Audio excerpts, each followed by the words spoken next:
Descubrí. Crea. Aprender. Participar. Televisión más internet. www.encuentro.com.ar.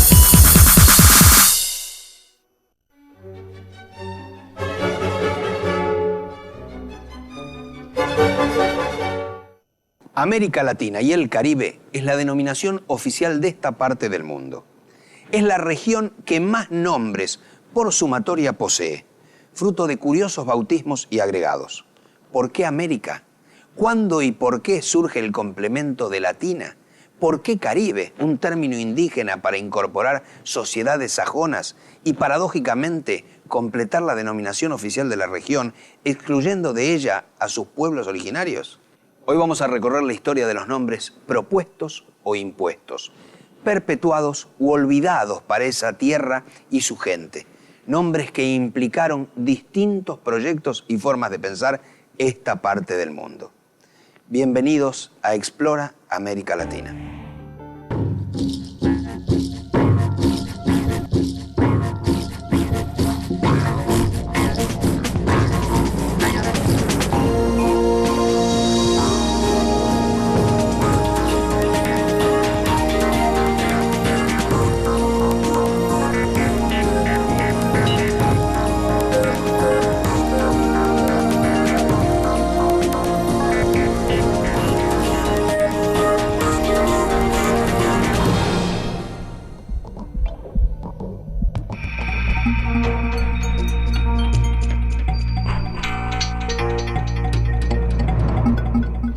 Nuestro continente no fue descubierto por Américo Vespucio, pero en su honor fue denominado América. Sus habitantes nada tenían que ver con la India, pero se los llamó indios. Con el tiempo nos convertimos en América Latina, oímos hablar de Panamérica, de Indoamérica, y hoy la región se le engloba en América Latina y el Caribe. Detrás de cada denominación hubo una intención, un error o un conflicto, y siempre una historia interesante. Entonces, para conocer nuestro lugar en el mundo y su gente, vamos a empezar por la historia del nombre o los nombres de esta tierra que por extrañas circunstancias se bautizó América. Corría el año 1507. En una remota abadía en Lorena, aislados del mundo, un grupo de monjes eruditos se dedicaba al estudio de las artes y las ciencias. Uno de ellos trabajaba para editar la geografía de Ptolomeo creada 14 siglos antes.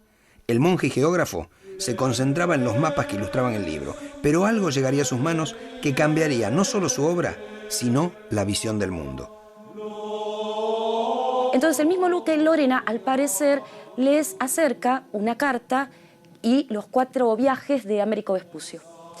Entonces los monjes ven que Américo Vespucio ha escrito un mapa en el que hay una parte nueva que no estaba contemplada con precedencia, con anterioridad.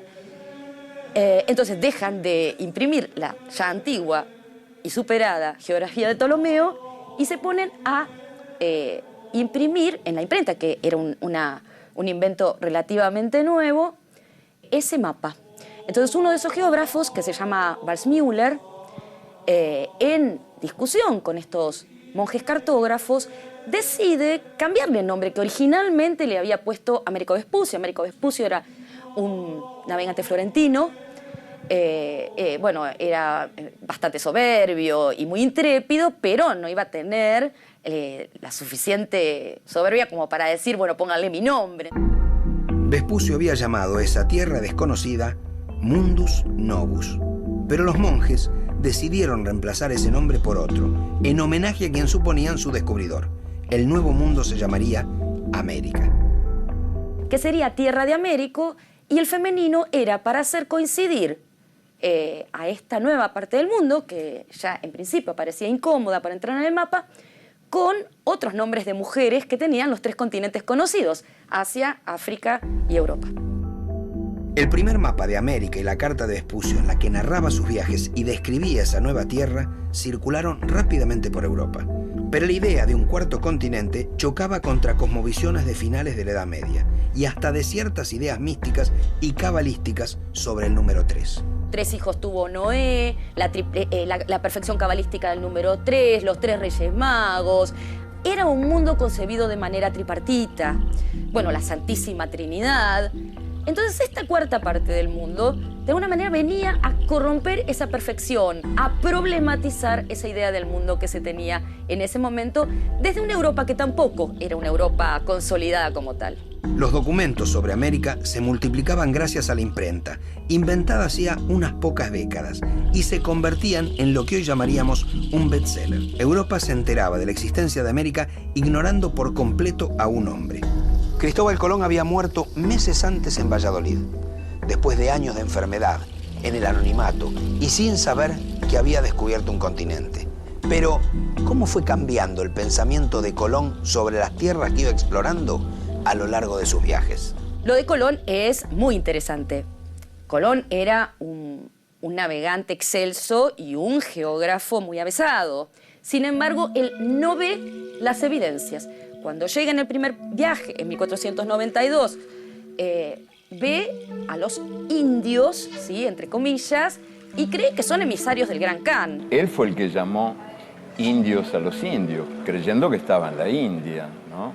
A él no le coincide la descripción, hoy diríamos antropológica, con lo que está viendo, pero igual es tan fuerte el peso de las autoridades que él lleva consigo que los bautiza indios y decide que ha llegado a la India. En el segundo viaje, Colón es más audaz porque le hace afirmar contra toda evidencia, y no solamente contra toda evidencia, sino bajo penas muy severas a su tripulación, que la isla de Cuba es tierra firme.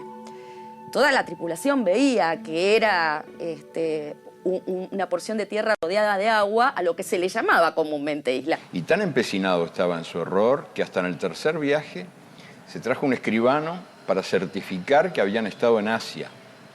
Y a quien dudara se le aplicaría pena de azotes o de horca. La duda estaba prohibida. Habían estado en el Asia, porque ya para entonces había algunas fundadas dudas de que hubieran estado en China o en Japón. Y quizás sea en el tercer viaje donde ese apego a determinadas cosmovisiones se hace todavía más evidente, es respecto de la llegada a las orillas de lo que hoy es el río Orinoco. Cuando Colón ve el río Orinoco, está un poco decepcionado porque no encuentra el supuesto pase al Índico. Bueno, decide que el río Orinoco no es el río Orinoco, sino es el río Ganges, y había una leyenda mitológica que decía que quizás en el río Ganges se habría encontrado el paraíso terrenal. Grandes indicios son estos del paraíso terrenal.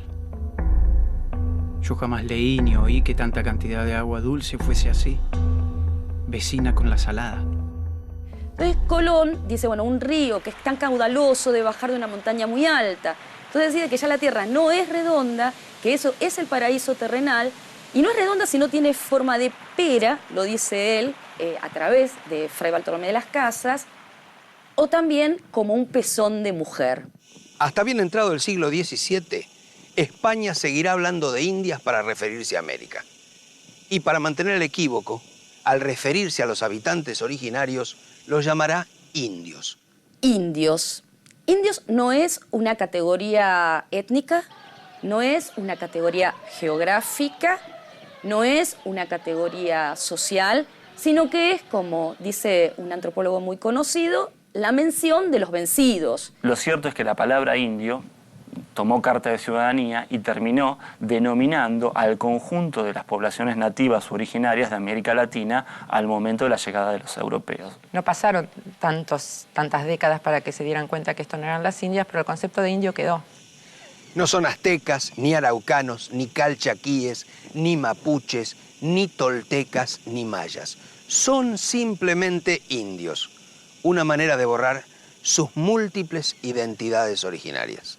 Y también incluso se transformó, en el caso de en todos, digamos, los códigos coloniales, en categoría jurídica. Indio también es una categoría jurídica. Y posiblemente es la palabra que queda con sus cargas más peyorativas, más deshumanizantes. Yo creo que indios es una palabra, parece medio despectiva. Yo creía que son aborígenes o bueno, gente autóctona del lugar que ha nacido y que sus antepasados son del lugar. Es una persona nativa de su tierra. Un indio para mí en cualquier país, raíces. Raíces. Indio tiende a generar imágenes de sojuzgamiento, de barbarie, de inferioridad. Por eso los pueblos originarios, la mayor parte de ellos rechazan ser llamados indios. Cada vez que vos decís indios ya sabés quién estás hablando, no estás hablando de un hindú, estamos hablando de nosotros, así que si es por la expresión o por entrar en un código de referencia,